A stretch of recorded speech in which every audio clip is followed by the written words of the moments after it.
Vamos a tener hoy el honor en el Ateneo de presentar el segundo informe Lugano de la escritora Susan George. Quizás se pregunten si es necesario haber leído la primera parte para poder leer, o mejor dicho, para entender la segunda parte. La respuesta es no. En el segundo informe de Lugano, que hoy presentamos, lo que se hace es liquidar la democracia, en este caso, porque parece que se ha convertido en un obstáculo para que quienes realmente dirigen el mundo puedan, como se ha dicho tantas veces, campar a sus anchas. Lo que Susan hace en su libro es entrar a saco en una de las batallas que la ciudadanía hace mucho que ha perdido, que es la batalla de las ideas. La batalla en la cual hemos sido barridos por una concepción del mundo absolutamente interesada, y nos han hecho creer que efectivamente lo que era bueno para una pequeña élite, que se habla del 1%, pero que no es para nada el 1%, sino que es mucho menor que ese 1%, pues nos han hecho creer que lo que es bueno para esa élite es bueno para el conjunto de la sociedad. Tiene que ser secreto que se han reunido, tiene que ser secreto que han recibido un informe y tiene que ser secreto el informe que ellos vayan a pasar. Ahí termina la ficción. Porque ahora comienza a conocerse el resultado del trabajo de quienes han recibido ese encargo. Y ahí es donde Susan, de una manera verdaderamente sinuosa, interesante, divertida, desconcertante, nos coloca en la mente de quienes están dando respuesta a esa pregunta y cuya mente normalmente no es nuestra mente y que, por tanto, nos permite comprobar con qué miedos se enfrentan, con qué seguridades se enfrentan. Ellos mismos han definido su primer informe como aterrador y cruel. ¿Qué hemos de hacer para estimular el renacimiento del sistema capitalista? La diferencia fundamental entre el informe 1 y el informe 2, desde mi punto de vista, es la siguiente. Cuando leímos el informe 1, lo que Susan George nos decía podía intuirse veladamente detrás de la realidad.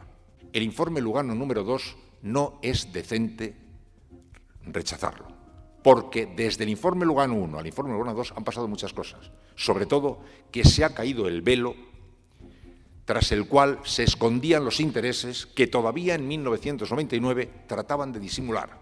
Ahora han sido exhibidos impúdicamente, sin ningún tipo de disimulo, y desde la caída de Lehman Brothers en el año 2008 ya no es decente dudar de lo que está pasando, que hasta el más distraído sabe ya que las democracias están siendo completamente dominadas por poderes no democráticos que están por encima de las democracias. Se ha convertido casi en un lugar común. Ya no es un asunto a discutir, es obvio, lo vemos con nuestros propios ojos. Y no hace falta imaginar mucho para recordar ese día de agosto del año 2011, donde a toda velocidad, reunidas las fuerzas políticas a un ritmo verdaderamente inaudito, modifican la Constitución, esa que es tan difícil de tocar, a la que nos acercamos como si fuera fuego y de pronto somos capaces de modificarla a toda velocidad para convertir en sacramento el principio de la estabilidad. Vaciemos la democracia, es el consejo que dan los consultados a los que les hacen la pregunta. Si quieren ustedes que el Capitolio tal, tienen ustedes que ir vaciando la democracia. Bueno, me imagino que hay que estar muy distraído para no darse cuenta cómo se está vaciando todos los días la democracia delante de nuestras narices, cómo están perdiendo derechos conquistados, cómo nuestros representantes políticos son incapaces, están siendo superados por poderes que tienen lógicas por encima de sus cabezas. No necesitamos mucho ya para ver eso. 10 years ago, or maybe not quite 10 years ago, the longest interview I have ever had on television. He was fantastic, and I think the whole thing was not cut. I think we were, that they broadcast the whole thing. And thank you all for your very kind contributions.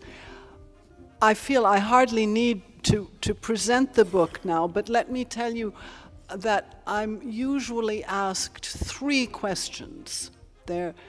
journalists or bookshops or just readers. They say, the first one is, well, what is this book exactly? It's like a genetically modified book because it's a factual fiction.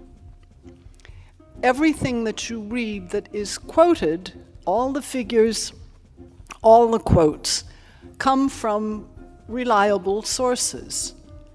But it's also a fiction because I invented the scenario of the group de solicitantes in Spanish, the group of commissioners, the solicitantes who have already, a decade earlier, called on a working group to answer a question which is of prime importance to them, to the solicitantes, because they can see perfectly well that their policies are creating huge opposition, that they are not at all sure that they can go through many more years without more crises, but they don't really have time. These people who are the solicitantes, they are members of what I call the Davos class.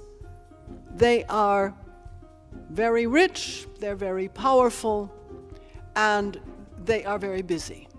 They are asked to answer the question which Iñaki already read to you: what are we going to do to make capitalism not just continue in the 21st century, but how can we make it absolutely indiscussable? That is the system, and it's the only system possible. And the working group provides the answer to that question. But the book is, people say also, well, why did you do it that way? I did it that way partly because I think it allowed me to go further with the answer to that question from the point of view of those who want to keep the present system intact, those who want this system to continue forever, but who are worried. And I tried to get into their minds. I tried to understand, what are these people thinking? What I am asking is, when you read it, you will find the conclusions of the first Lugano report in the beginning. And you will find that, on the whole, it was pretty accurate. It foresaw the main problems of today, and most of the things that it warned about have come true. And the third question that I am asked is, well, but do you believe in conspiracies? Because some people interpret this as a report on a real conspiracy. The answer is no. I don't believe in macro conspiracies that are somehow running the world and just a few people are making all these things happen. No, I don't believe in conspiracies. But I believe in something else. I believe in interests. I believe that the force of shared interests can move mountains, particularly when these people are not very numerous and they believe the same things and they want the same things. And the other thing I believe in is in not just interests, but ideology.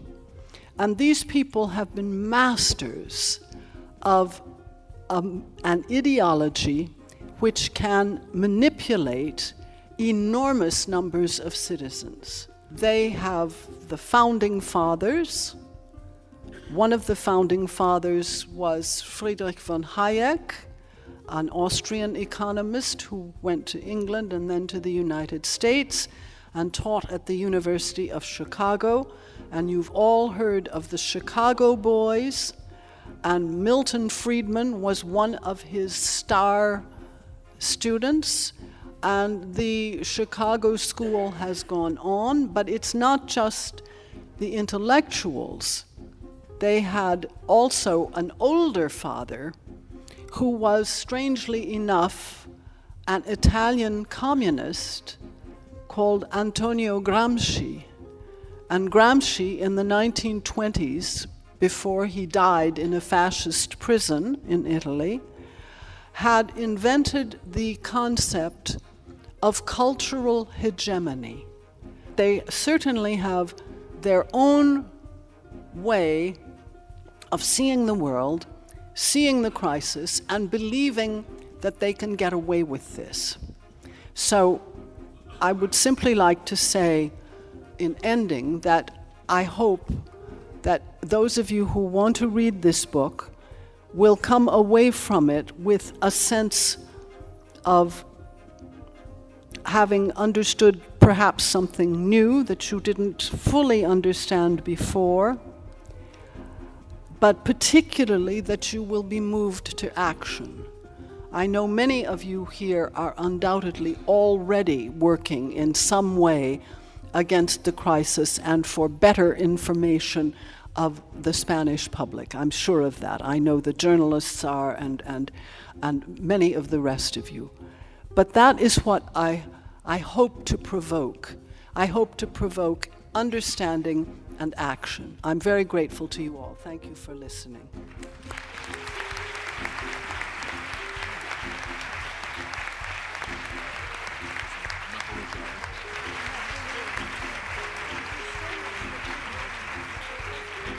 El reto consiste en mantener a los militantes separados en sus respectivos territorios.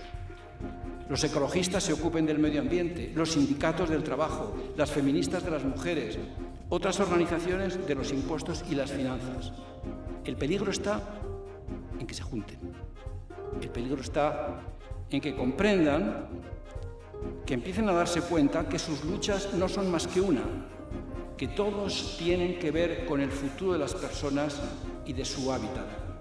Los solicitantes y sus amigos, si esto ocurre, estarán en peligro.